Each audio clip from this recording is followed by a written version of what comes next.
Bismillahirrahmanirrahim. Assalamualaikum warahmatullahi wabarakatuh. Alhamdulillah wassalatu wassalamu ala Rasulillah wa ala alihi wa sahbihi wa mawala. Wa ba'd, sahabat muslim dimanapun Anda berada, semoga Allah melimpahkan rahmat dan keberkahan kepada kita semuanya. Kalau di kesempatan yang lalu kita membahas tentang sosok wanita di masa Rasulullah, yaitu sahabiat yang bernama Nusaybah binti Ka'ab radhiyallahu anha, dengan semua keheroikannya terlibat dalam dunia publik, baik dalam dunia dakwah, dunia sosial, dunia jihad. Kali ini kita justru ingin membahas sosok wanita yang menemani Rasulullah SAW di awal masa risalah, yaitu Ibunda Khadijah radhiyallahu anha. Ketika kita membaca Al-Quran surat Al-Furqan ayat 74, Bismillahirrahmanirrahim, walladzina yaquluna rabbana hab lana min azwajina wa dhurriyyatina qurrata a'yun. Maka seolah-olah ketika ayat ini dibaca, kemudian kita kaitkan dengan Quran surat Al-Ahzab ayat 21, laqad kana lakum fi Rasulillahi uswatun hasanah, maka gambaran ayat ini seolah-olah melekat pada diri sosok wanita yang menjadi tempat pertama kali Rasulullah SAW menambatkan hatinya dalam persoalan cinta dan kasih sayang, yaitu Ibunda Khadijah radhiyallahu anha. Nah, yang menarik, episode yang kita ingin bahas bukan tentang urutan peristiwa kehidupan Khadijah, karena itu terlalu panjang. Tapi kita hanya ingin mengambil satu episode kehidupan Khadijah, yang ketika Khadijah sudah wafat, ada momentum peristiwa kecemburuan Ibunda Aisyah radhiyallahu anha. Padahal kalau kita lihat dalam riwayat, Aisyah tidak pernah berjumpa dengan Khadijah, tidak pernah tahu sosoknya seperti apa, tidak pernah melihat wajahnya, karena saat Nabi menikah dengan Khadijah di Mekah, Aisyah saat itu masih kecil, ya, dan belum masuk Islam. Nah, maka yang menarik ini adalah Ibunda Aisyah ini mengalami kecemburuan ketika di meja makan Rasulullah menyiapkan piring 3. Aisyah bertanya, untuk siapa piring ini? Maka Rasulullah menjawab, untuk Khadijah. Maka kecemburuan yang kedua dalam riwayat yang lain, Aisyah bahkan sampai mengeluarkan logika. Nah ini, jadi memang berbeda. Perempuan kalau levelnya adalah wanita yang cerdas secerdas Aisyah, cemburunya pun juga dia menggunakan kecerdasannya, bukan didominasi oleh perasaannya. Walaupun mungkin ada beberapa yang didominasi oleh perasaan. Tetapi Aisyah menggunakan logika kecerdasannya. Ya Rasulullah, lihat kalimatnya. Ini ahli ilmu. Tidak ada wanita yang paling cerdas di antara semua istri Nabi kecuali Ibunda Aisyah. Kata Aisyah, ya Muhammad. Jadi kalau lagi marah dengan Rasulullah, manggilnya enggak Rasul, manggilnya nama, ya Muhammad. Kalau engkau mengembalakan kambing, yang satu ada rumput yang kering, kerontang, yang satu lagi di sebelah kiri ada rumput yang hijau, kemanakah engkau akan mengembalakan kambing itu? Rasulullah tahu maksudnya kemana. Ini kita kalau jadi suami, istri mengeluarkan nalar kecerdasan begini, salah ngomong, berantakan urusan. Gitu. Karena Rasulullah orang yang cerdas, tapi Rasulullah kan bukan pendusta. Rasulullah al-amin, orang yang jujur. Sekalipun kepada istrinya yang didesak untuk menjawab pertanyaan yang bisa menyulitkan sebenarnya, kalau Rasulullah salah menjawab. Maka apa jawab Rasulullah? Ya tentu aku akan gembalakan kambing ini ke rumput yang masih hijau. Nah, kalau kita masuk ini, kata Aisyah, kalau begitu kenapa wanita tua itu terus yang kau sebut-sebut? Nah, ini kecemburuan namanya. Jadi harusnya seorang suami itu kalau melihat kecemburuan pada aspek wanita, yang lahir dari perasaan, apalagi dia menggunakan kecerdasan yang masih balance. Kan banyak perempuan tuh, bahkan Nabi mengatakan perempuan tuh kalau sudah cemburu nggak bisa membedain lembah atas dan lembah bawah gitu. Jadi sudah kehilangan akal sehatnya biasanya. Nah, karena wanita yang beriman, saleh, apalagi terdidik dengan madrasah tarbiyah, maka tentu dia harus menggunakan kecerdasannya. Nah, kata Rasulullah, ya tentu aku gembalakan ke rumput yang masih hijau. Kenapa engkau masih memikirkan wanita tua itu? Nah, kata wanita tua itulah yang menyinggung perasaan Rasulullah. Kenapa? Karena cinta Nabi pada Khadijah itu bukan sembarang cinta. Ya.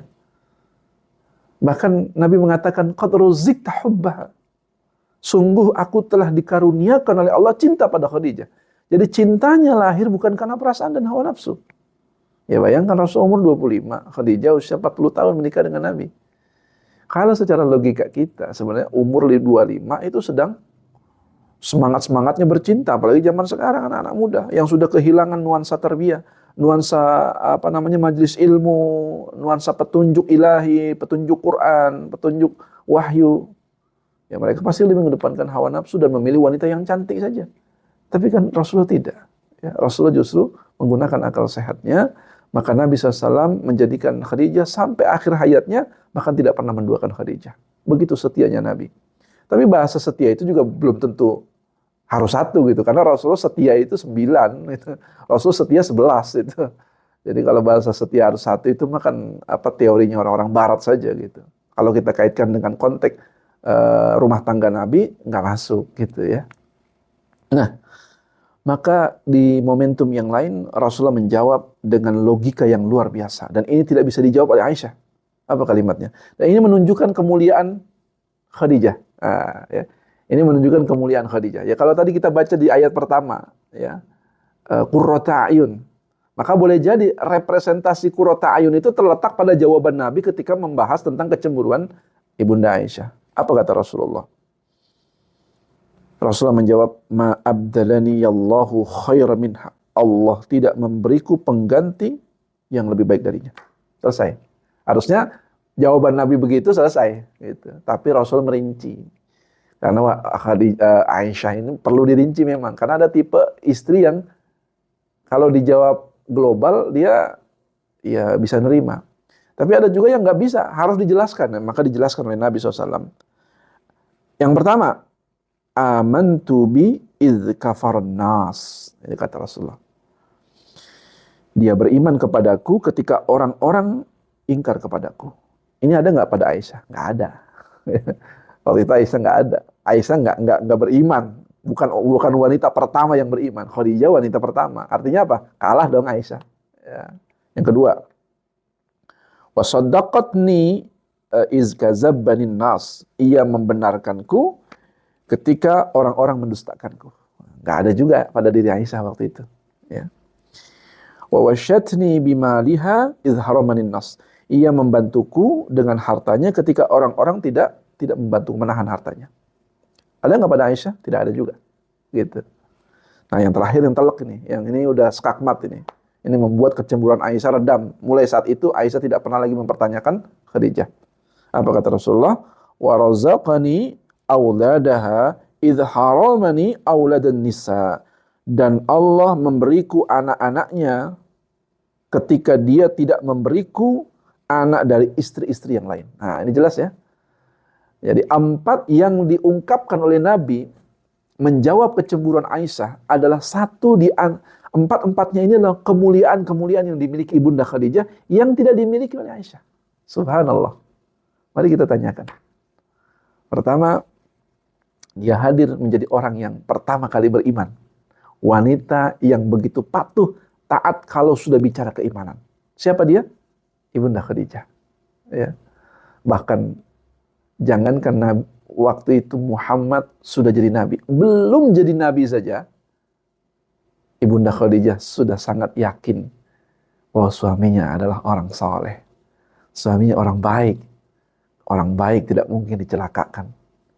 Maka kalau kita berhadapan dengan zaman fitnah hari ini, misalnya para istri kebingungan melihat sikap seorang suami yang kadang ke sini, kadang ke situ.